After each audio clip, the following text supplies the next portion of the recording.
65 பண்ண போகிறோமா, அது எப்படி பண்ணலான்னு பார்க்கலாம் வாங்க. அது மசாலா என்னென்ன மசாலான்னு பார்க்கலாம். ஒரு 3/4 கிலோ இருக்குமா, அதுக்கு தகுந்த மாதிரி மசாலா போடலாம். இப்போ சிக்கன் 65 மசாலா நான் பெரிய ஸ்பூனில் 3 ஸ்பூன் வச்சுருக்கேம்மா, அதை போட்டுக்கலாம். வெறும் மிளகாத்தூள் ஒரு தனி மிளகாத்தூள் 1 ஸ்பூன் பெரிய ஸ்பூனில், ஒரு 3 ஸ்பூன் தயிர்,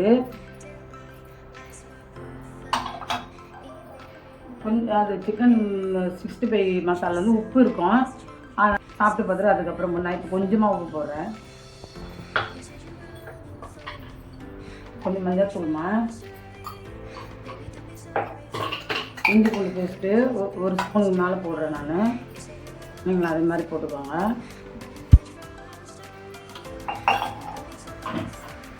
அரிசி மாவு போடுறேன். அரிசி மாவு போட்டால் கொஞ்சம் கிறிஸ்பியாக இருக்கும், முறு நல்லாயிருக்கும், அதனால் 1 ஸ்பூன் போடுறேன்.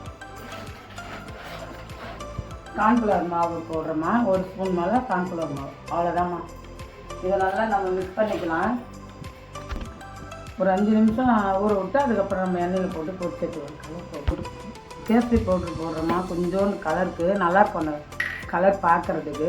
அதனால் ரொம்ப ரெட்டாக இருக்குமா அந்த பவுட்ரு போடுறேன் நான். நீங்கள் பிடிச்சிருந்தா போடலாம், இல்லைன்னா நீங்கள் போட வேண்டாம்.